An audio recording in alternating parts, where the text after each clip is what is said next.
Арамид хүргэж үзэгчтэй бизнес мэдээллийн хөтөлбөрийн шинэ 7 хоногийн даваа гарагийн дугаар эхэлж байна. Мэдээллийн товчхон анхаарлаа болно.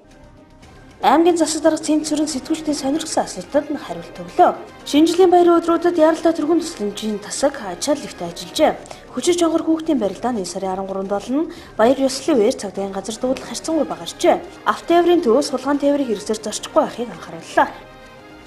Эдгээр улмст мэдээллийн дэлгэрэнгүй анхаарлаа болно. Цагдаагийн газрын жижүүрийн шуурхай албанд өнгөрсөн 7 хоногт нийт 15 дуудлага мэдээлэл ирсэн байна. Өмнөх жилүүдийг бодоход гарсан зөрчил мэдээлэл багтаа 50 баяр боллоо гэж цагдаагийн албанаас мэдээлж байна. Өнгөрсөн 7 хоногт цагдаагийн шуурхай албанд нийт 15 дуудлага мэдээлэл ирсэн бөгөөд үүнээс гэмт хэргийн шинжтэй 3, захиргааны зөрчлийн шинжтэй 8 дуудлага мэдээлэл, гудамж талбайд хяналтаа алдаж унсан 4 гэсэн зөрчлүүд илэрсэн байна. 1-р сарын 2-нд янз бүрийн зөрчил илэрсэн дуудлага ирээгүй бөгөөд өмнөх жилүүдийг бодоход баяр 50 болж өнгөрсөн байна. Үүний сүцгэд иргэд баяр наадмын үеэр архи согтууруулах хундаг тохируулан хэрэгэлдэг болсон нь харагдаж байгаа юм а. За цагдаагийн газрын жижүүрийн шуурхай албанд 2015 оны 12 сарын 30-наас 16 оны 1 сарын 4-ний хооронд нийт 15 дуудлага мэдээлэл ирсэн байна. За энд гэмт хэргийн шинжтэй 3 дуудлага мэдээлэл. За энэ бусдын эд хөрөнгө бага хэмжээгээр хулгайлсан гэсэн ийм 2 дуудлага мэдээлэл. За нэг нь бусдын бие махбодыг гэмтэл учруулсан гэсэн ийм 3 гэмт хэргийн тухай дуудлага мэдээлэл. За захиргааны зөрчлийн шинжтэй 8 дуудлага мэдээлэл. За бусдын агуулгын тайван байдал алдагдуулсан. За энэ баярын энэ амралтын өдрүүд урддаг хугацаанд бол нэг жолооч согтуугаар тээврийн хэрэгсэлж жолоодсон өөр согтуугаар тээврийн хэрэгсэлж жолоодсон зөрчилгүй ийм 8 төрлийн захиргааны дуудлагатай. За бусад гудамж талбай олон нийтийн газарт унсан хяналтаа алдаж унсан гэсэн хүмүүсийг арга эртэнд хүргэсэн гэсэн ийм 4 нийт 15 дуудлага мэдээлэл ирсэн.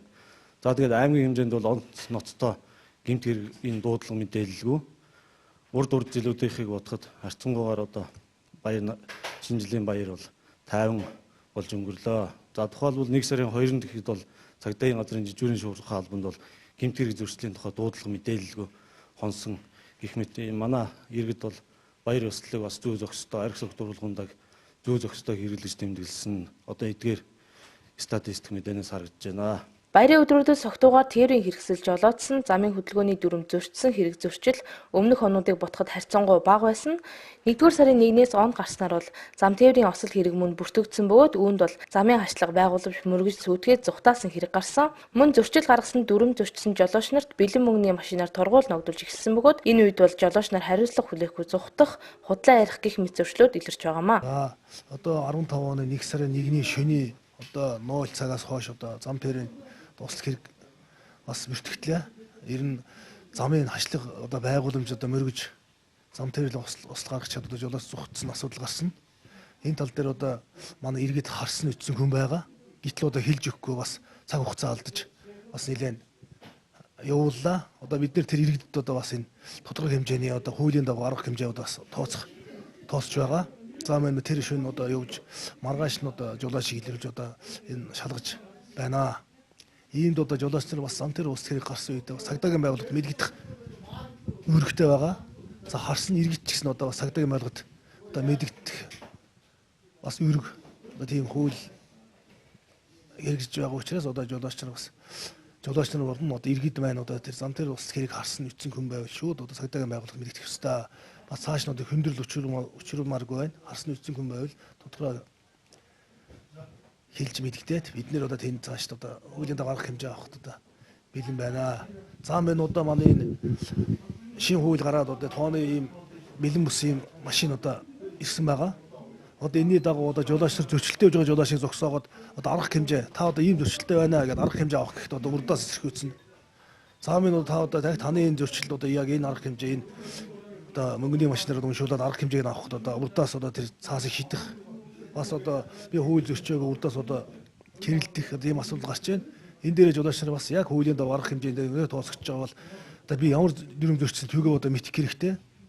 Яг Монгол улсын шилжсэн хуулиар яг дистрал гаргаад өгсөн та хамгаалах хүсэг хэрэглээгүй байна гэдээ манай цаг зогсоогоод арга хэмжээ авахд би хийцсэн байсан гэж худлаа хэлж ингэж урдаас тэгж ярьж энэ эсрүүсэж байгаа асуудал бол бас биднэрт бас энэ болохгүй байна. Иймд жолооч нар бас энэ яг шинэ хуулийнхаа дагуу хамгаалах хүсэг хэрэгжилж утсаар ярихгүй явах, хоорондын зайгаа барьж явах, замын хөдөлгөөний дүрмээ зөрчихгүй явах тал дээр анхаарч хөдөлгөөнд оролцох шаардлагатай байна гэдгийг одоо анхааруулж хэлье. Увс аймгийн замын цагдаагийн тасгаас жолооч нарыг үүргээ биелүүлж замын хөдөлгөөнд соёлтой оролцох, мөн шин гарсан дүрмээ мөрдөж замын хөдөлгөөнд соёлтой оролцохыг анхаарууллаа.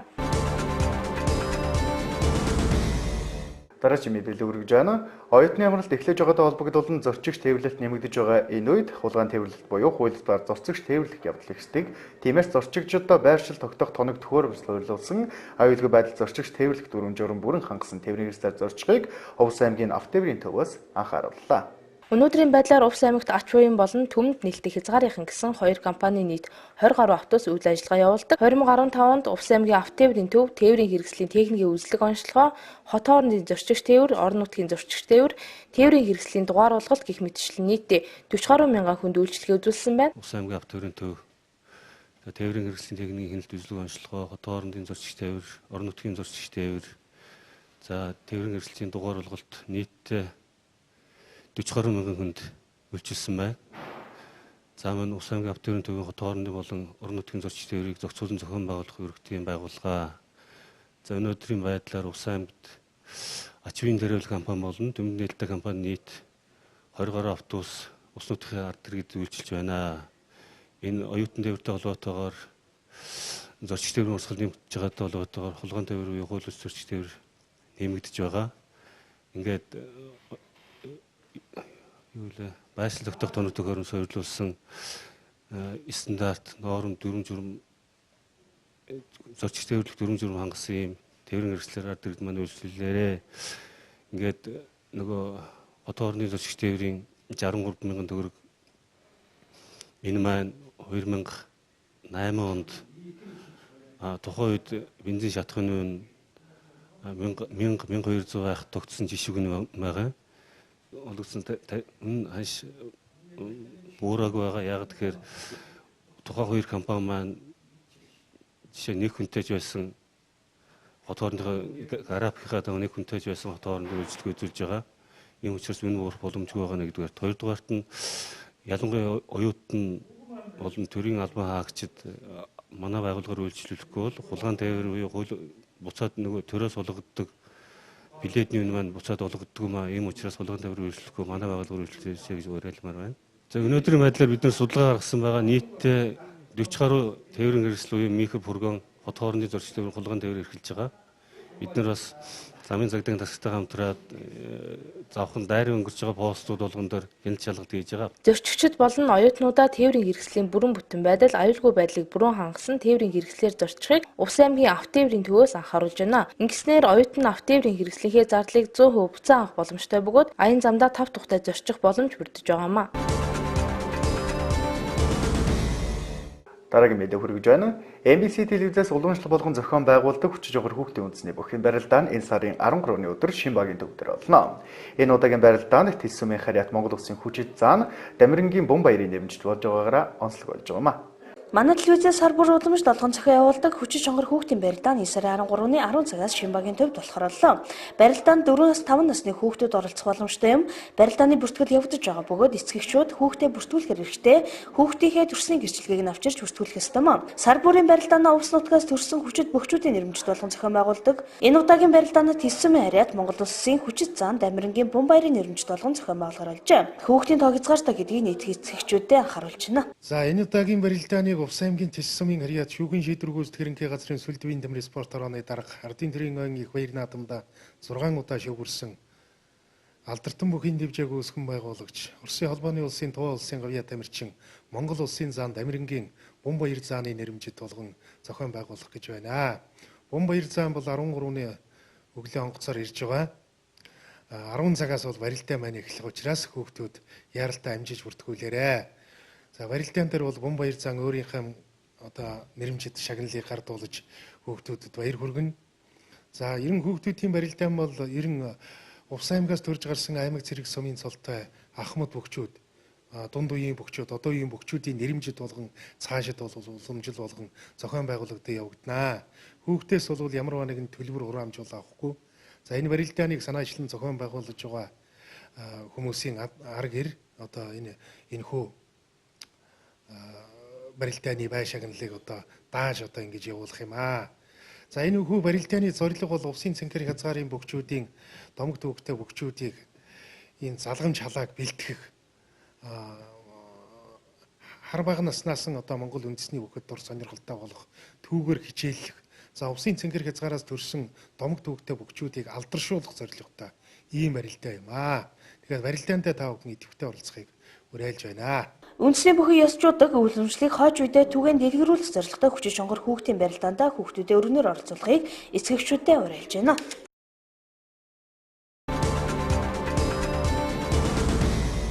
Өнгөрсөн баярын өдрүүдэд түргэн тусламжийн 103 төв ачаал ихтэй ажилласан байна. 12 дугаар сарын 20-наас дуудлага ижсэн нэмэгдэж дуудлагын ихэнх хувийг хүүхдийн дунд элбэг тохиолдог өвчлөл болох ханиа товоо эзлэж байгаа юм. Гадаа эдрээсийн жавар хайрах энэ өдрүүдэд бага насны хүүхдийн дунд элбэг тохиолдог өвчлөл бол ханиа том байдаг. Шинэ жилийн баярын өдрүүдээр хүүхдүүд гэлтгүү томчууд хүртэл идэж уух зүйлийнхээ дэглэмийг алддаг. Тэгвэл энэгээр хүүтэн хөлдөө усундаа чихэр жимс их хэмжээгээр идэж ууснаас олж ханиа томоо тусах нөхцөл бүрддэг. Тэгвэл өнгөрсөн шинэ жилийн өдрүүдээр түргэн тусламжийн төв ачаалтаа ажилласан байна. Дуудлагын ихэнх хувь бага насны хүүхдийн ханиа томооны дуудлага эзэлсэн бөгөөд эцэгчүүд анхан шатны эмнэлгийн тусламж үйлчилгээний байгууллага болох өрхийн эмнэлэгтэй хандлаггүйгээр шууд 103 дуудаж байгаа нь улам ачаал нэмэгдүүлж байгааг эмч хэлж байна. За тэгэхээр одоо шинэ жилийн баяр боллоо шүү дээ тийм ээ. Баярын өдрүүд дээр нь хэр ачаалтай ажиллав? Ямар дуудлагаар илүү зааварсан бэ? За телевиз үзэгчдээ энэ өдрийн мэндийг хүргэе. За баярын өдрүүдэд ер нь бол баярын өдрөд гэлтгүй ер нь сүүлийн 14 хоногийн байдлаар бол дуудлагын тоо эрс нэмэгдсэн. Ойролцоогоор бол шөнөд одоо 24 цагийн дуудлагын үеэр бол 40-оос 50 дуудлагатай хонж байгаа. 50-аас дээшээ 55 хөрөх тохиолдол бол зарим тохиолдолд бол байна. Нэг өдөртөө бол тийм дуудлагатай хонж байгаа. За тэгээд дуудлагын одоо 50% бол хөөхөд 50% бол насанд хүрэгчид эзэлж байна. За хүүхдийн одоо их хвчлэн халууралд ханиад томоо тэгээд хатгалгаа тууралтад хам шинжээр явагддаг юм гээд дуудлагын зөнхлөх хувийг бол эзэлж байна. Тэр халдвар төвчнэрийн гадуур хэрвээ Улаанбурхны За Улаанбурхны дэгдэлт бол нэлээд их байгаа. Одоо ер нь бол дуудлагын одоо нэг өдөрт бол 5-аас 6 тохиолдол зарим тохиолдолд бол одоо халуурсан тохиолдлыг бас одоо бид нэр Улаанбурхны сэжигтэй тохиолдол гэж үзэж байгаа. Эдгээрээ тооцох юм бол ер нь бол нэлээд ихэнх хувийг эзэлж байгаа. Ер нь өдөрт бол 5-аас 6 дуудлага. Тэгээд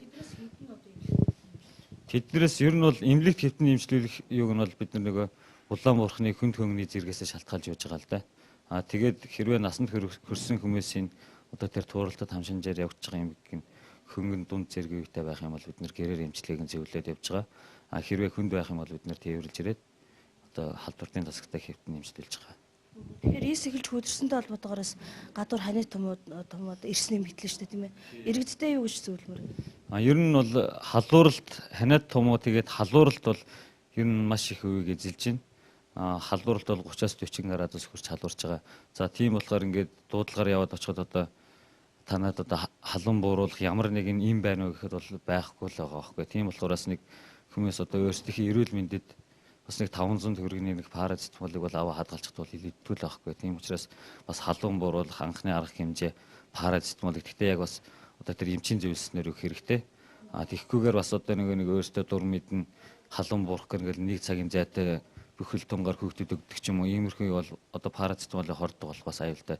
Тийм болохоор бас одоо эмчээсээ зөвлөгөө аваад ямар ч гэсэн эхний ээлжинд бол өөрсдөд нь парацетамол бол байж ах шаардлагатай юм байна. Мөн одоо цэвэр спиртээр арчилт хийхэд бас одоо хүүхдийн халуун маш сайн буурдаг.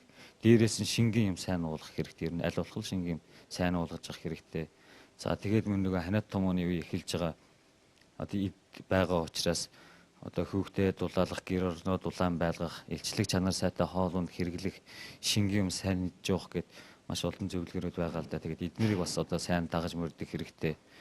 Тэгээд одоо 2-3 хоног халуурлаа гэдэг ингээд оройн цагаар бид нар одоо дуудлага одоо шөнийн 20 бараг 40-50 дуудлагатай хоног гэхэр чинь бид нар одоо 4 цагаас ээлжиндээ гарах чинь 6 цаг үед ч 20 хэдэн дуудлага ингээл ирчдэг байхгүй. Тэгэл бид нар чинь тэрүүчийнхаа дуудлагыг үзээд ингээ яваад шивлийн дуудлаганд 20 хэдэн дуудлагын дараа ирж штэ.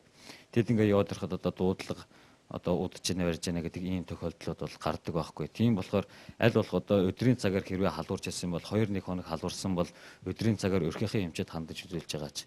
Тэр тусгай одоо тухайн харгалзах эмчэд нь үзүүлж явах шаардлагатай. Тэгэхгүй 2-3 хоног халуурсан гэчгээд одоо 2 3 хоногийн дараа оройн цаг болоод дуудлагын эс ачаал нэмэгдэхгүйгээр ингээд дуудлага өгөө тэгээд халуурч байна, татж байна гэдэг ингээд араас нь ингээд шаардаад байдаг ийм тал байдаг. Тийм болохоор халуурсан нөхцөлд нь тухайн одоо харгалзах эмчтэн үзүүлж ингэж арга хэмжээг авчих шаардлагатай байна. Хүүд нөөдрөл үргэлжлэж байгаа нэвтрүүдэд ялангуяа бага насны хүүхдүүдэд биеийн дархлаа сайжруулах, эм царай өгөх нь биеийн дархлаа сайжирч ханы томооны өвчлөөр өвчлөхгүй байхад асар их нөлөөлдөг гэдэг эмч мэрэгчлэнүүд энэ үеэр зөвлөж байна.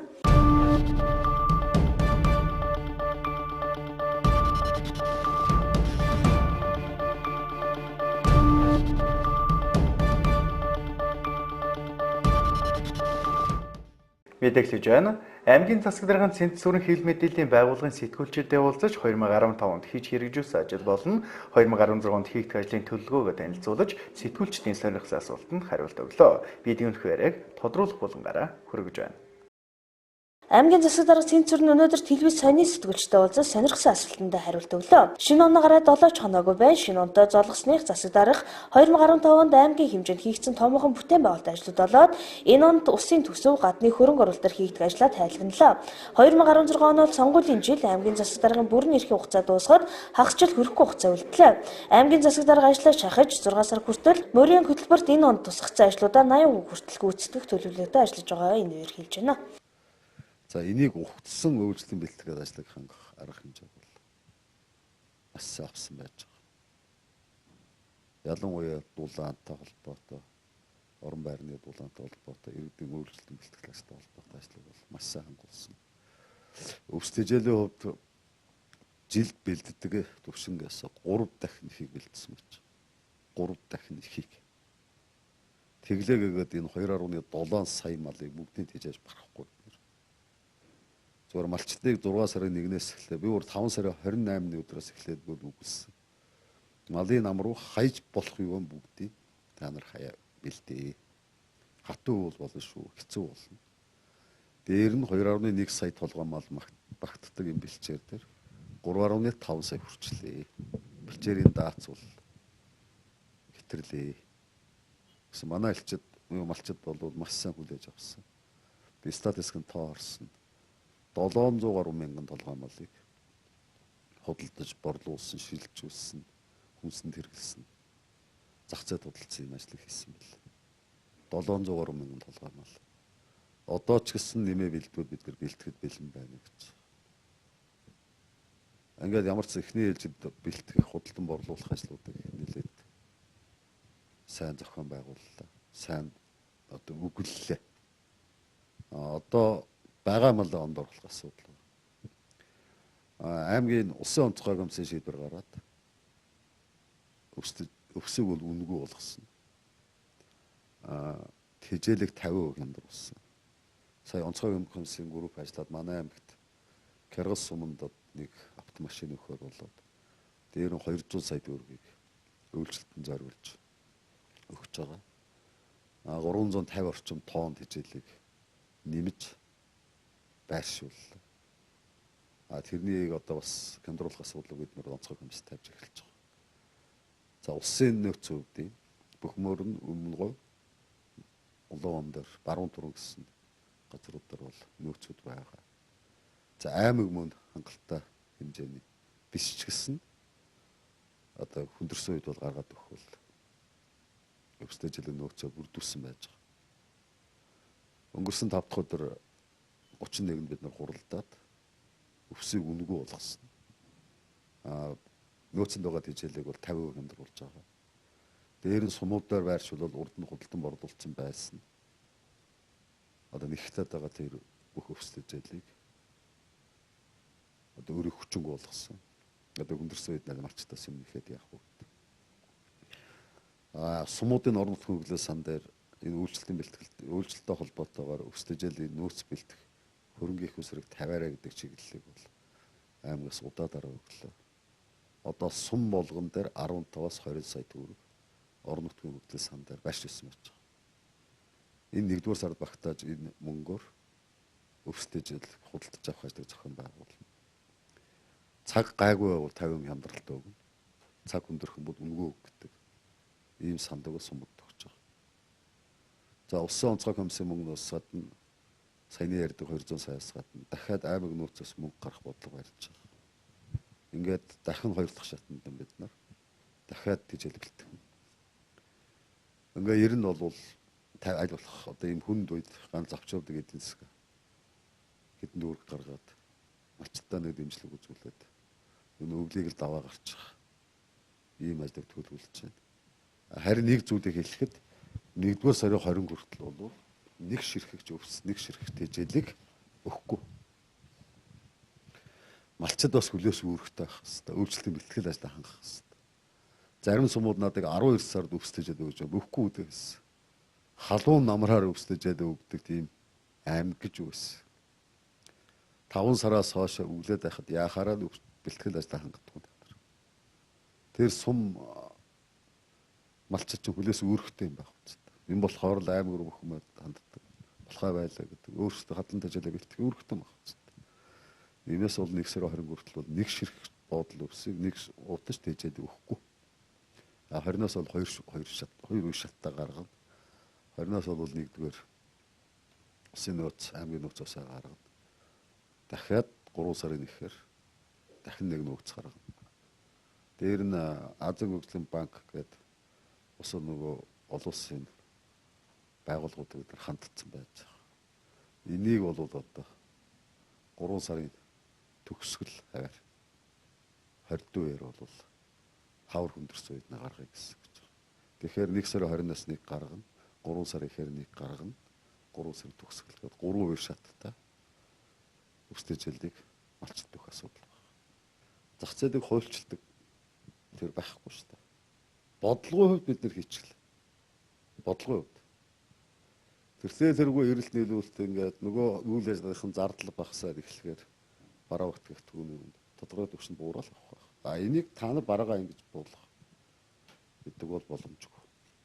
Сая бензин шатхууны буулгалаа гэдэг шүү дээ. Зүгээр буулгагаа буулгасан биш шүү дээ. Жишээ баруун бус бензин шатхууны онцгой дотор тэгэлцсэн байхгүй. Оруулж байгаа компаниудын онцгой дотор авахгүй. Тэгээд та нар үнэ буулгал гэдэг. Яг өнөөдөр бөхмөр сум буулгаагүй. Тэгээд өнөөдөр буулгах гэнэтэй тохирсон байж. Одоо бол жид 3-аас 4 тэрбум төгрөгийн хэмнэлт гарна. Сая бүр альва нэг сайн юм хийхээр баатар олон болдог байхгүй. Эзэн олон болчихдээ. Муу болохоор хариуцлагагүй хүн болдог. Сая тэр үйлчлэлийн бэлэн байгууллагууд тэр лумжоо нөхөр авч өгч гэж хэллээ. Би бараг л жагсаа цуглаан хийгээд тэмцэл хийгээд ингээд энийг буулгалаа гэж. Тийм мэдрэл мут юмсээ зөндөлдөө цааж. Энд нэг жагсаал хийсэн дээр нойдон те. Тэгсэн чинь бүр тэмдэглэлийн дэвтэр барьсан. Хин ч гэсэн тэмдэглэн дээр гээл. Одоо тэгээ өнө бензин шатхууны үн буурхалтаа. Баярлалаа гэдэг хүн олддог. Энэний одоо том автор болох сонирхолтой хүмүүс их болдог. Одоо би харин хэлээд байгаа эдийн засгийн хямрал бодиттой болцсон. Би бол энэ үгийг үргэлж хэлнэ гэж. Монголд эдийн засгийн хямрал байхгүй, сэтгэлгээний хямрал байх гэж. Миний хэлж байгааг өдөр болгон нотлогч байгаа. Одоо нэг яриад байгаа Монгол ардын намынхан 17.5%-аар эдийн засаг өсгөж байсан юм. Тэгсэн одоо энэ ардсан намынх батлаа хийчлээ гэж. Хинт хамаарлагаар өсөж ирсэн байхгүй. Жишээ нэг тоннээс 10 мянга хүрчээсэн байна. Тэсэн байж байна. 10 мянга шүү. Нэг унц алт $2000 хүрчээсэн байна. Улаанбаатар хотод ганц ярьдаг бизнес хүмүүсийн амнаас ярьдаг нүүрсэл байсан. Тонн $130 хүрчээсэн. За нөгөө талд нь юу байдаг гэхээр 2010 онд бол улсын төсөв нь 1.4 их найд байсан.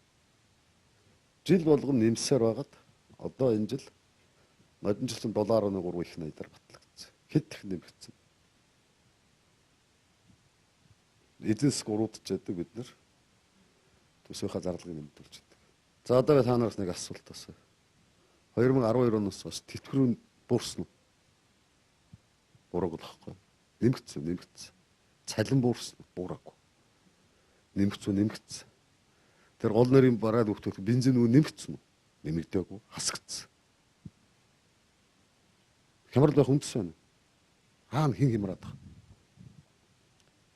Ер нь тэгээд эдийн засгийн хямрал гэдэг байгаа. Одоо нэг манай Монгол ардын намын нөхдүүд амнаас гардаг үгэлдэр болцсон байна. Энэ ард болон ч айхтар байхгүй. Бүх юм мэддэг. Би нэг эдийн суртахыг харж байсан чинь 7 хүн бол ихээс төрсэн хүүхэд болгоно 7 саяын өртөө болсон гэсэн. 21 их найдын өртөө боллоо манай ус. Бараг л одоо энэ ардсан намын нөхдөд юм өрт тавьчихсан юм байна. Алтайгийн засгийн газар 1.5 тэрбум долларын бонд гаргасан тийм. Энийг өнөөдөр ханшаар батхаар хэд вэ? 3 их найд үз. 3 их найд 3 сая хүнд хуваахаар хэд вэ? Нэг хүн хэдэн төгрөгийн өрөө онгорч байна. 1 сая төгрөгийн өрөө онгорч байгаа. Тийм баг уу? Тэгэхээр үлдсэн 6 сая төгрөгийн өрөө хэн тавьсан? Ардын нам тавьсан баг уу? 6 сая төгрөгийн өрийг бол ардын нам тавьсан байна. Ардчилсан бол 1 сая төгрөгийн өр тавьсан байна хүн болгонд. Харамсалтай нь 6 сая төгрөгөөр тавьсан тэр өрийг өрөөр үзээ буцаагаад өгөө гэсэн нэг ч юм юм. Элтэдэг ярилцлага авчихсан чи асууж байгаа. Чойлс сүрнэ. Нөгөө замын 87 тэрбумыг зөвтгөхийн тулд булхаагаа хэлж байгаа. Би өөр тэр хараа би инээд хөрөөс. За манай хөөж одоо нөгөө 87 тэрбум хамгаалах гэдэг. Тэр Алтуй гэдэг хүн 8 сарын 22-ны өдөр өөрөө гар үсгээ зураад 2012 оны 8 сарын 22-ны өдөр засгийн газрын дотоод гаргаад Хөгжлийн банкны санхүүжилтээс 87 тэрбум төгрөгийг бондын мөнгөөс манай энэ замд мөнгө өгсөн байхгүй. Ерөнхий сайд болоод би очиж ганцхан гуйсан байхгүй. Энэ зам 2-3 жил үргэлжлэлээ. Үнэхээр Алтуйгийн Нямдорж Эрдэнэсүрэн авдаг шунгуур бод энэ шийдвэр гаргуулсан юм аа. Энэ мөнгийг хурлан нөгөөд энэ замыг ашиглалтанд оруулмаар. Тэгэд Алтуй дараа ерөнхий сайд болсон юм. Тэгэлгүй яах вэ гэж хэлээд оруулаад 87 тэрбум төгрөг шийдэж өгөөд тэгээд энэ зам ашиглалтанд орсон түүхтэй. Урд нь улсын төсвөөс 7 тэрбум 260 сая төгрөг өгсөн мэт. Тийм л учиртай зам. Тэгсэн тэр өдөр чойсор гүшин хэлжээ. Алтуйг ерөнхий сайд болоход 580 тэрбум мен бонд гаргасан байсан гэж хэлвэ. Үнэхээр бонд босгосон юм л та. 3 сараас эхлээд бонд босгоод тэр бондоо хэрэгжилж чадахгүй. Тэгээд дараагийн засгийн газар аваад хэрэгжлүүд явуулсан байхгүй. Тэгэхээр 580 тэрбум төгрөгийн бонд өрт тавьсан байгааз. Дээр нь бас хэлжээлээ нөгөө нүүрсэн үнэтэй 350 сая долларыг Чаалкагоос зээлдсэн гэж. Одоо 114 орчим сая доллар үлдсэн баг. 250 гаруй сая долларын энэ Алтайгийн засгийн газар төлөөд дууссан. Өрт тавьсан байгааз. Нөгөө их ийм нэг 250 сая доллар гэсэн самбар барьж агаад ойдлогоос 250 сая доллар зээлдсэн биз. Тэрийг нь төлсөн биз. Дахиад 21 мянга тараахга мөнгө хүрхгүй Эрдэнэтээс 200 тэрбум төгрөг авч зарсан биз. Ингээд таана 200 сая доллар. Ингээд боддоо Эрдэнэтийн 250 сая доллар, Чаалкогийн 350. Ингээд тэгээд 550. 550 дээр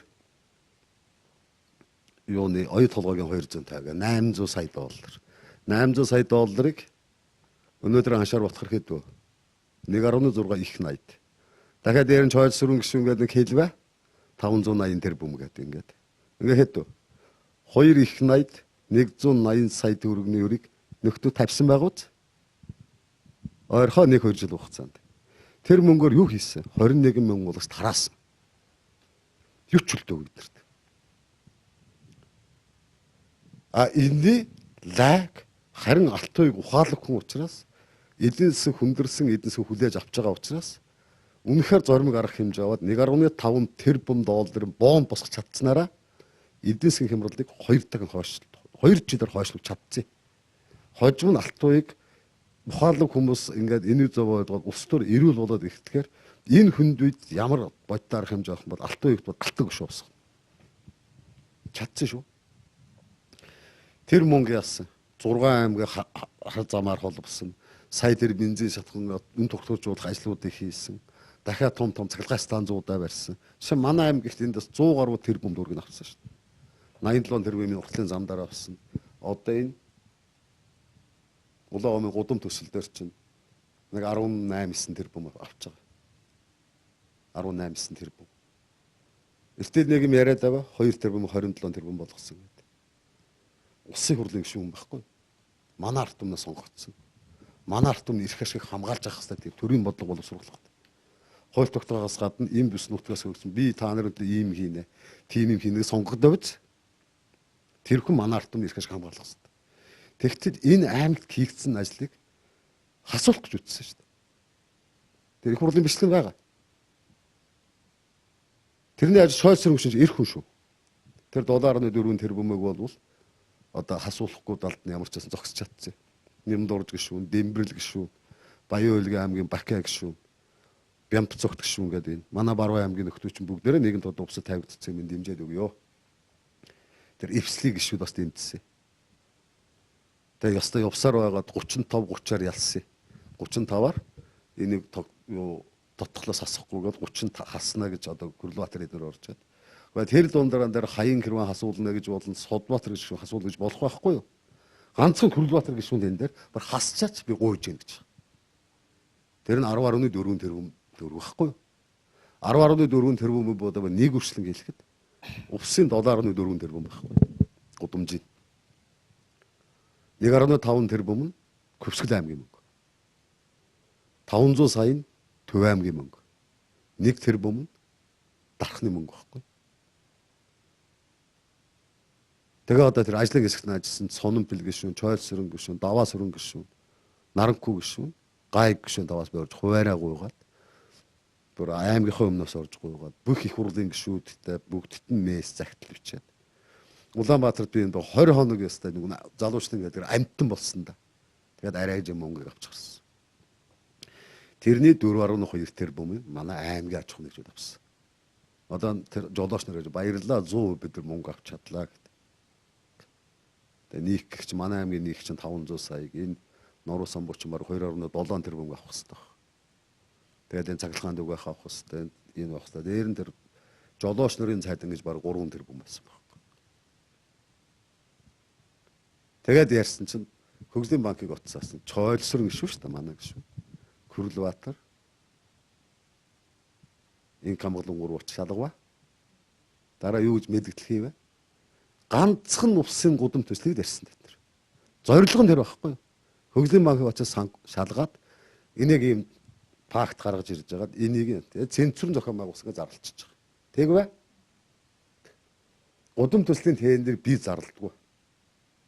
Улаанбаатар хотод зарладаг. Манай аймагт зарлагдаагүй. Хинтээ аймаг, Увс аймаг хоёрын гудам төсөнд хамрагдахаар дулаасаар засгийн газар шийдвэр гарсан байна. Маш богино хугацаанд маш хурдан маневр хийж чадсан учраас бид нэр замаа тавиад авчихсан. Ажлаа дуусгачихсан. Хинтээ аймаг ганц зургатад үлдсэн. Сайн маневр хийж хурдан ажиллаж бид нар хуулийн хүрээнд ажлаа хурдан хийсэн. Бид нар буруу юу? Тэгээд та нар ингээд боддоо 2 км замыг 2 тэрбум байрдаг. Facebook дээр мөнч гэж бай.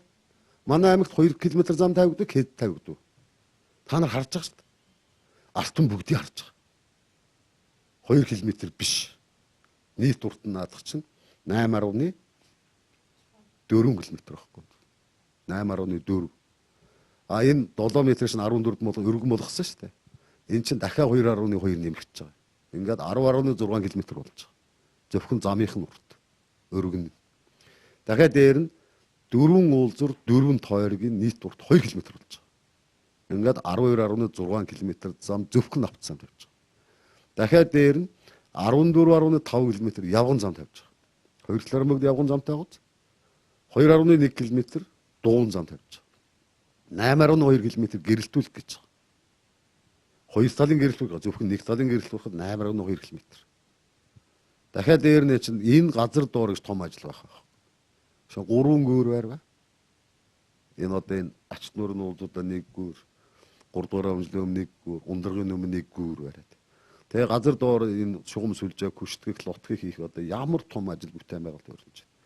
Тэгээд дээр нь иж бүрэн ногоон байгууламжтай бүрэн замын тоноглолт. Одоо болоогүй байгаа. Энэ 5.2 км замыг шонгийн аваад ирчихсэн утсан тасраад байгаа учраас хавар босгоно.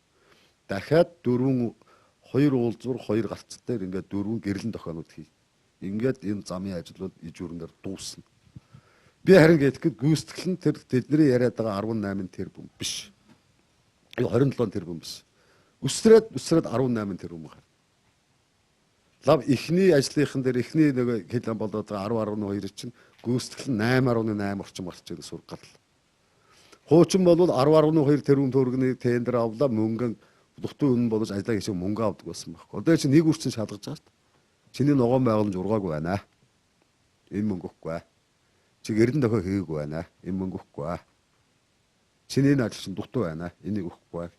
Гүйцэтгэл 8.8 орсон бэл. Дахиад үлдсэн ажлын мөнгө нийлээд сайн болж 18 тэрбум төгрөгийг гүйцэтгэл гаргав. Тэгээд энэ их том ажилд хуугаад үцхээр тэдний яриад байгаа үнэтэй зам гарахгүй. Энэ аймгийн ийм замыг бусад бүх аймаг хэрэгжүүлээсэ. Тэгэхээр одоо энийг ингээд яриад аж бас болохгүй л дээ. Тэр яриан дундаас би өчнө харж л ил. Энийг мэдэр үед ихтүүлсэн гэснээр наадмын талбай. Энэ 2 дугаар дулаан гээл. 91 л хэцүү юм байсан. 1.8 тэрбум төгрөгөөр барина гэж анх тэр мөнгөчин мөргөө гэж компани шүү дээ. Манай цас чигэр даргын компани шүү дээ. Мөнгөчин мөргөө гэж. Тэсийн голын гүүрийг барина гэж авчгаад 3 жил мөнгөнч байхгүй, гүүрч байхгүй болоод сүүлд Кяттан компани гуйж бариулсан шүү дээ энэ кяттуудыг. Тэгээ төсөв төртгөн хэд хүрсэн? 5.6 тэрбум. Дахиад энэ тээлийн голын гүүр хэдэн жил болсон мэдж байгаа да? Лав 5 жил болсон. Төсөв дуртгийн баг 2-3 дахин нэмсэн. Тэгээс үүд нь Кяттан компани барьж өгөө. Ийм л ажил хийжсэн. Увс аймагт эдийн засгийн хямрал гэхээс илүү сэтгэлгээний хямрал их байна. Бид нэг аяг ус уух ёстой байтал хоёрыг уудаг хүншлэхээ хэрээр хөлөөж идэггүй осноосоо хит авсан зарлаг гаргадаг мөнгө олох хүсэл байвч зарах хэмнэхэд анхаардаггүйгээс ийм хүндрэл учраад байгаа. Хүний хэрэгцээ хязгааргүй нөөц хязгаарлагдмал хүссэн хэрэгцээнээс 100 мянган төгрөг дутгаар л хямралгээд ойлгоод байж болохгүй сте. Гэж засаг дараа хангууд ярьж байгаа ч зүйл биш. Полицийн эмээн сайтд ярьцлага өгч байсан. Ард түмэн манай аймагт ганц хямраагүй хүн аймгийн засаг дараа байна уу да гэд асуучмаар санагдаж байгаа. Жилээс жил ирэх тусам иргэдийн гар дээр мөнгөгүй идэж өдрийн үйл залах хоолой арай хийж дийлэх өрхийн хүрээ тэлсээр байна. Эзэн засгийн хямралаас гарахад эрх мэдэл нь хүрдэггүй маа гэхэд ард иргэдээ ийм сэтгэлгээний хямралд орсон гэж ярьж байгаа иргэдийгээ улам бухимдуулахад хүргээд байна. Хэсэг хугацааны реклам сутагчлагын дараа ABC News мэдээлэл хөтөлбөрийн үргэлжлэлийг хүлээн авч үзнэ.